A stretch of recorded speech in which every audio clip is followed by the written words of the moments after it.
Bonjour, dans cette capsule vidéo, je vais vous présenter l'outil Edpuzzle. Donc, c'est un outil en ligne gratuit qui va vous permettre de créer des leçons interactives pour vos élèves à partir de n'importe quelle vidéo. Des vidéos que vous avez déjà créées ou des vidéos que vous avez trouvées, par exemple, sur YouTube. Pour débuter, on doit s'inscrire. Donc, naturellement, on doit avoir un compte. On va commencer par Sign Up et c'est gratuit. Je sélectionne ici I am a teacher. Je peux m'inscrire à partir d'un compte Google ou à partir d'un courriel avec un mot de passe. Étant donné que j'ai déjà un compte, donc je vais cliquer sur Login, I am a teacher et mon compte est fait à partir de mon compte Google.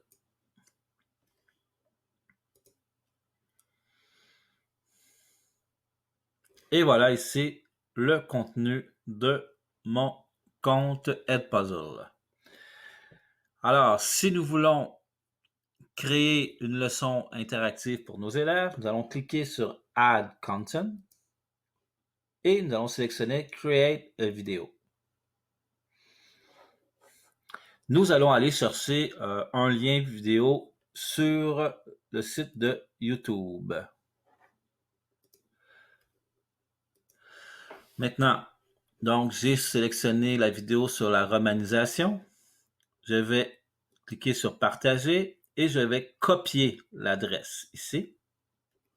Et je vais aller la placer dans mon compte de Edpuzzle.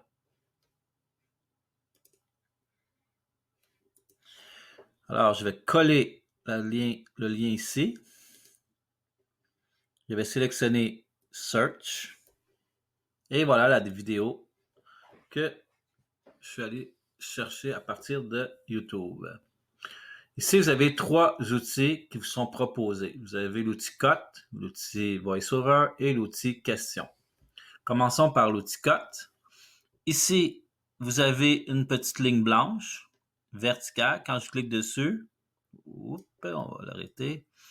Quand je clique dessus, je peux supprimer le début de ma vidéo. Donc, tout ce qui est en gris, ça a été supprimé.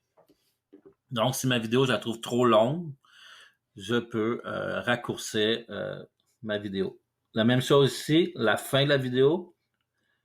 Donc, si je je glisse vers la gauche, même chose, on va apparaître une bande grise. Donc, cette partie a été supprimée. Je pourrais déplacer mon curseur ici et aller ajouter un autre endroit pour couper ma vidéo.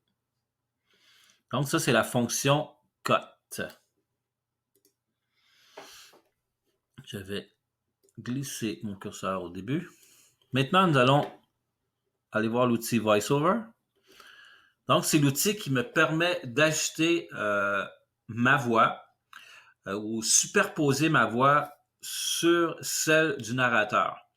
C'est-à-dire qu'on n'entendra plus la voix du narrateur, on va entendre ma voix. Des fois, on a le goût d'apporter nos propres commentaires sur la vidéo. Des fois, il y a seulement que de la musique, puis on voudrait apporter des commentaires. Donc, on n'a qu'à utiliser cet outil VoiceOver.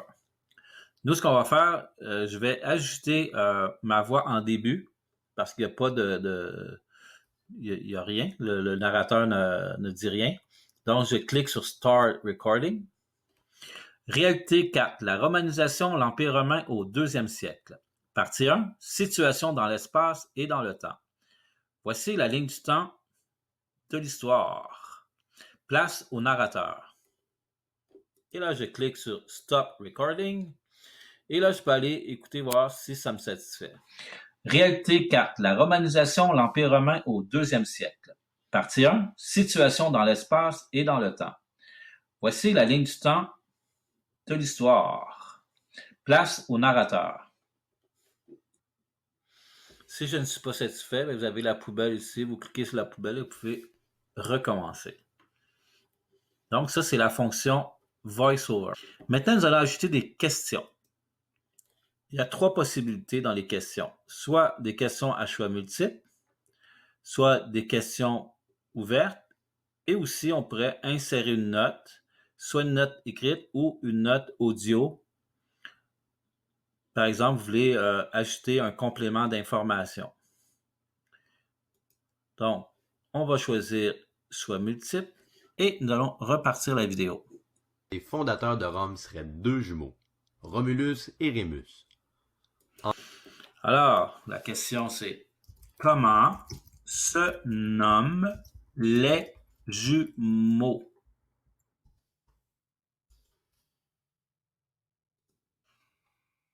Romulus et Rémus.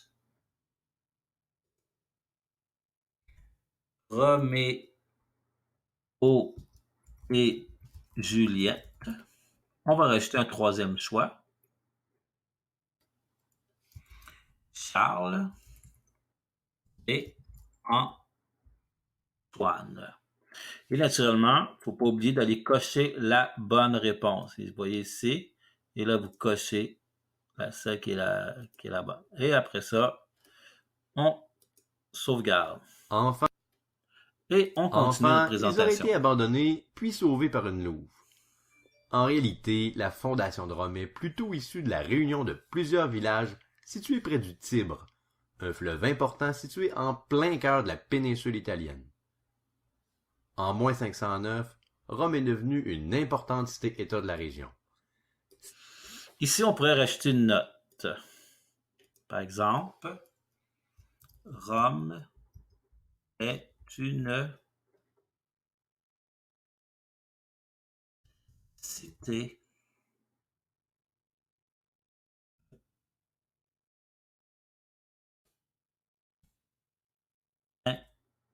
importante.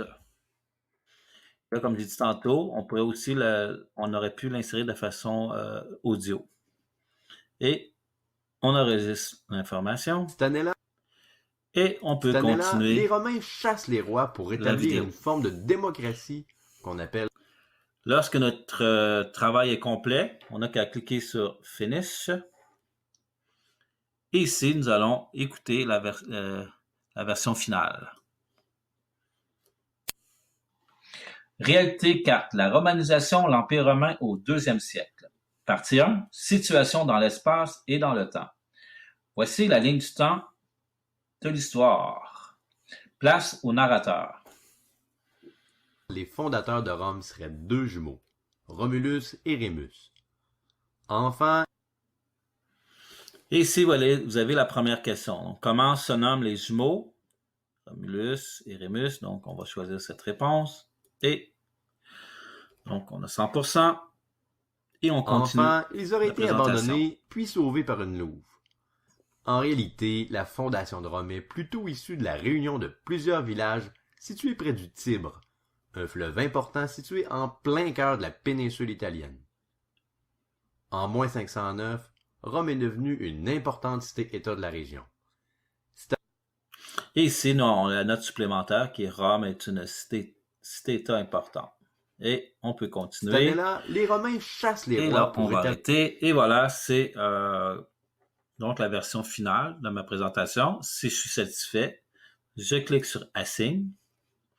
Et ici en haut, je vais sélectionner Public Links. Et c'est le lien ici que vous allez donner à vos élèves. Donc, vous allez copier le lien et vous allez aller le coller soit dans le portail ou dans Shobi. Et les élèves auront accès à votre présentation ou votre leçon interactive. Et voilà, c'était l'outil Edpuzzle. Merci, au revoir.